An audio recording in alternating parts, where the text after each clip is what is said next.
I wish I could say this was a story about me leaving my life in the city, about dropping everything and moving somewhere surrounded by nothing other than the wilderness. Unfortunately, that's not quite the case. Not yet. What I can tell you is that I'm someone who grew up deeply connected to the land I lived on, who's been stuck in Toronto, a city of almost 6.2 million people, for more than a year now. I couldn't be more lost and out of place. Working and living in an environment that's suffocated by concrete, oppressed by fumes and constant light pollution, surrounded by people who often carry themselves with the weight of being spiritually disconnected from the land and from their fellow human beings, has been taking its toll. I've been feeling myself slipping into a sort of survival mode.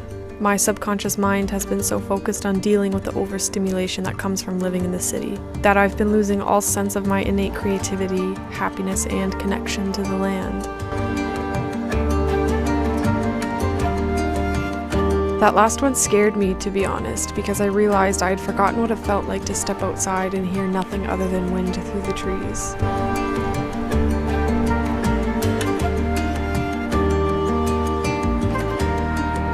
I didn't know that was possible, but it made me realize that I'd been so consumed with going through the motions of my everyday life that I allowed fundamental parts of myself to fall back into the recesses of my mind where I couldn't reach them. And the more high-rises I see constantly under construction, the more I wonder when the last time anyone who lived in them had felt dirt on their bare feet, or had seen a full blanket of stars without the tainted orange haze of light pollution. I've decided that I need to act on this realization. I need to make something good out of it for my own sanity, so I've started capturing the moments that are the most important to me. Mainly my efforts in chasing short escapes from the city and channeling all of my focus and energy into the things that I know bring me joy and a sense of purpose.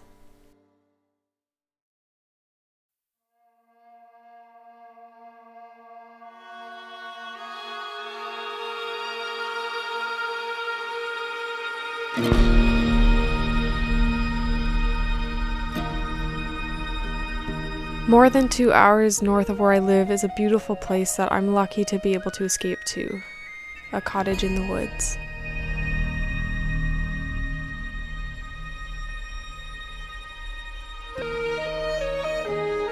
The land here is rich with biodiversity and natural wonders, so I want to share with all of you what this experience is like.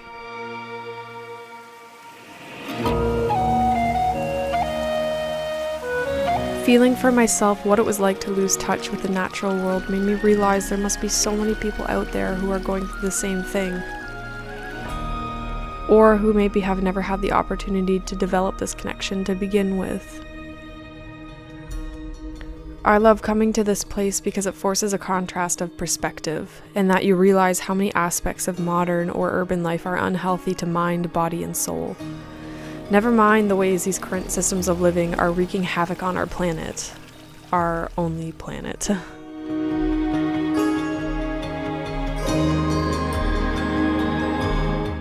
This contrast of perspective is especially potent here in the winter, when you have to work to stay warm and have any access to water.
Being pushed into a routine of simplicity forces you to live only in the present moment, slowing down, not thinking about work schedules or mundane daily chores, or what horrifying things are happening in the world at large today. Here, it's just the wind passing through the soft needles of the pine trees, the muted chattering of the chickadees, and the outlet to truly connect to the land and everything that inhabits it.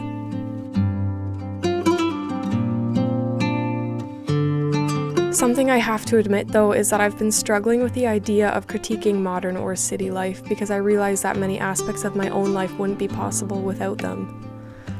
My ability to even film all of this, work with the material, and upload it to the internet just to talk about it all and criticize it wouldn't be possible without the advancements in industry and technology that our species has made. I'm also wary of the implications of romanticizing the simple life, because that's the kind of life our species evolved from, and for many people across the world who by our definitions live a simple life off the land, it means poverty and hardship. It's easy to romanticize something like that when you have access to inherent privilege just by being born in a good part of the world at a good point in time, where if you wanted to disappear and live in a cabin in the woods and you knew what you were doing, you could. The reality is that truly living off the land means risking a lot of things depending on where you live. Having access to food and water year-round, having enough heat during the winter, having shelter that's in good condition, and living in a healthy community are not things the average person really has to worry about in today's day and age. And that's obviously a very good thing, but I still wonder what the true costs of it all are that we're only just beginning to understand. All I do know is that not enough people today know what it means to foster a connection to the land, and I think that's why we're in such a perilous position as a species right now. Too many people don't know what it means to belong to the land, rather than making the land belong to us.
Oh! Oh no! Ow! I already flipped that one. How was that squirrel? My squirrel. Ew. Good. Well, that's good. The sun is out today. Beautiful. Gonna go say hi to the boys in the forge. They built this themselves. Hi! Hello! What year is it? Oh my god. What are you making in there? Boyd's making a draw knife and Danis is making, or trying to make an axe. Oh.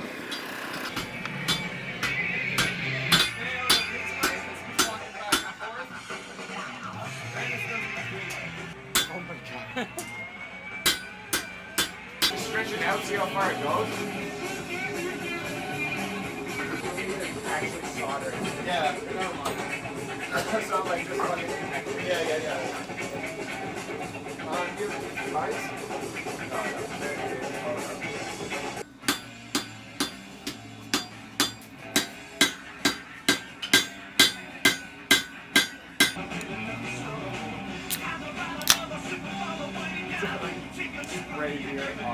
Oh no! Oh, did you? Clean that off. You're friggin' careful. You're very cute right now. Oh no. Hello. I think we're good. Okay.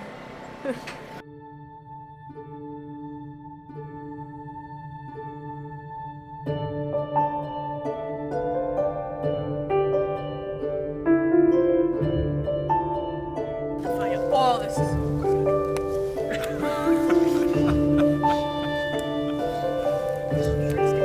Okay.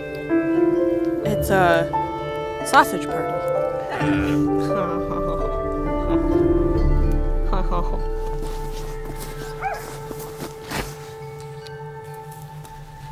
Pretty cool.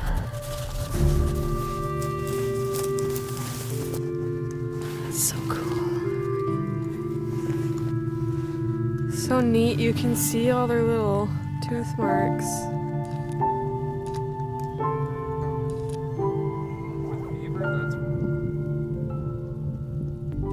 What's that?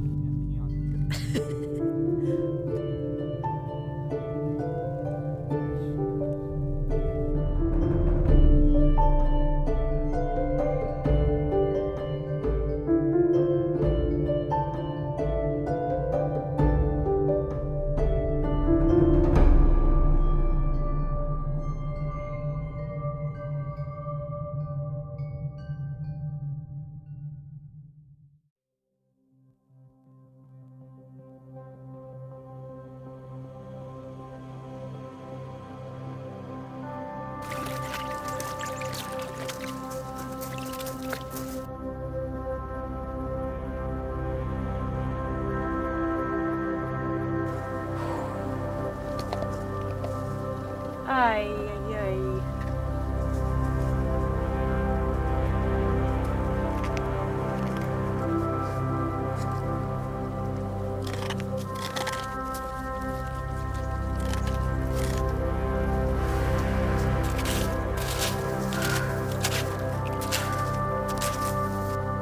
Why does that hurt so much?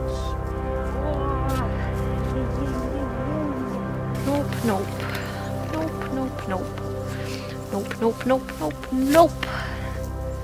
I do not have the frost resistance.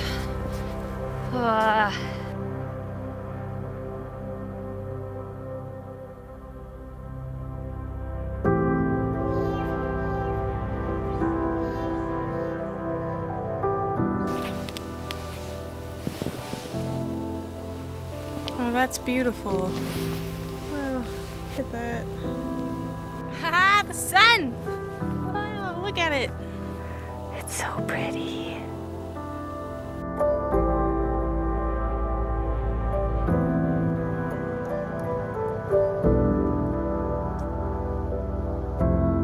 seriously so hot. I love you, but please go away just for like 10 minutes.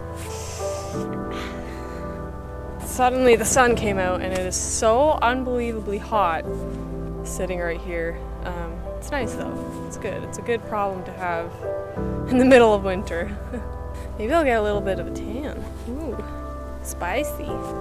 Bear with me here because I'm still getting used to talking in front of a camera or talking to myself. Definitely a strong weird factor. Yeah. Very weird. But I just wanted to sit down and have a conversation about this channel and what I hope to make out of it, what you can expect to see and learn, what I've been doing here at the cottage now that I've had time to get up here, because I think that maybe human people like relating to other human people and enjoy seeing people enjoying themselves. Is that how that works?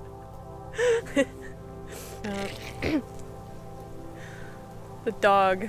Hang on, I'm just gonna have to show you what's happening behind me right now.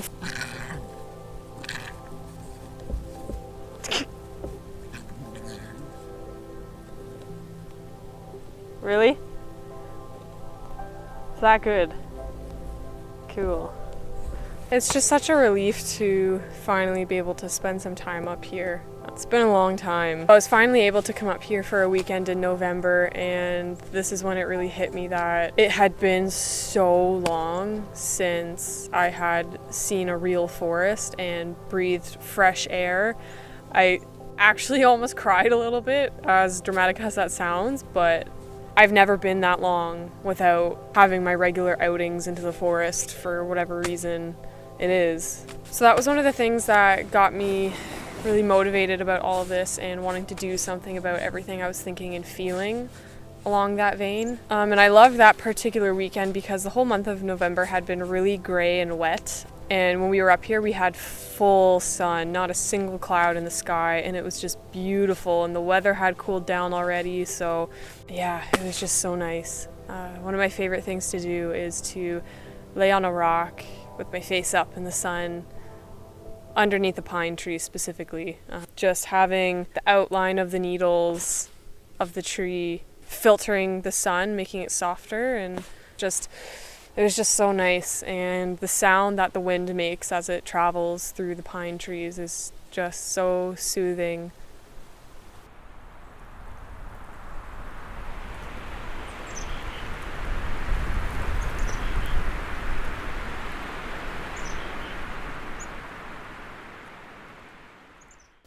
The thing I'm the most excited about right now is one of the times I came up here, the snow hadn't come yet, and so the lake was frozen at that point, but it was just ice. It was just bare ice.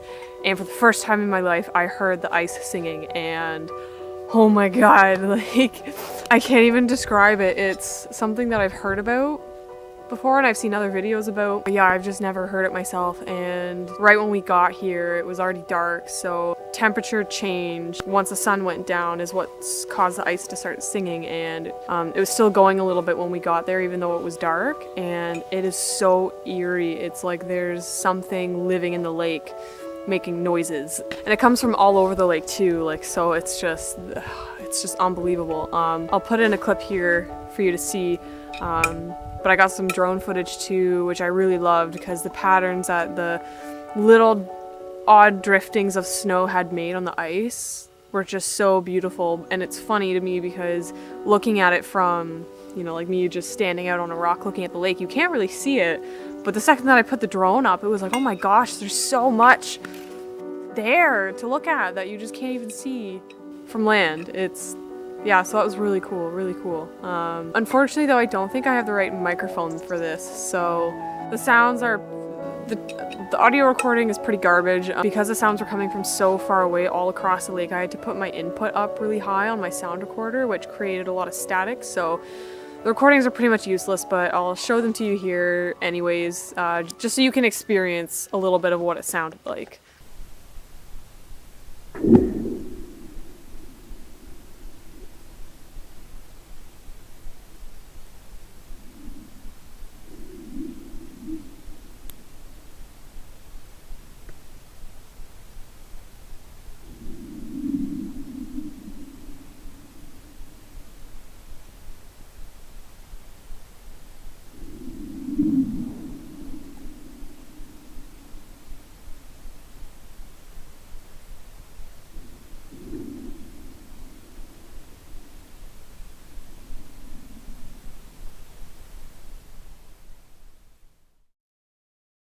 Now, something else that you'll get to see if you follow this channel is my red-tailed hawk, Kara.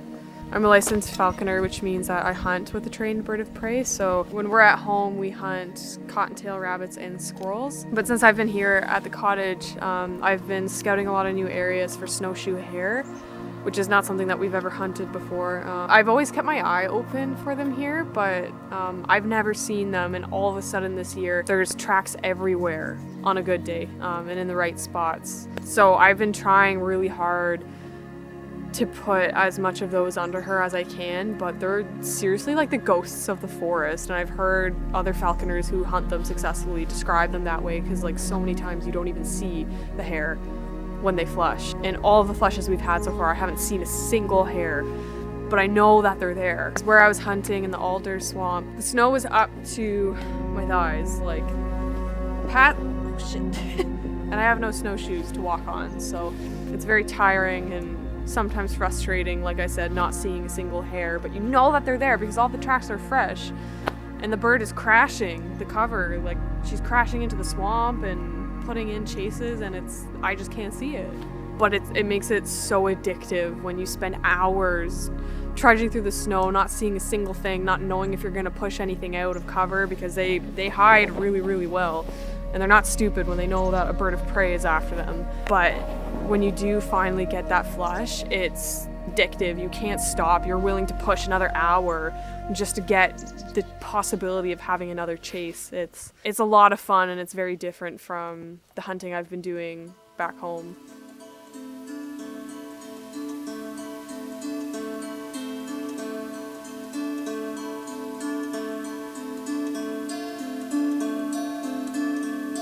I had a day out here alone where I went out with the dogs and I didn't bring any of my equipment with me, and it was like the most beautiful sunny day I've had up here so far in the winter, like this year. And it was really a challenge because I was stuck feeling like I was wasting the opportunity to be outside in this beautiful weather without any way to take pictures or take videos.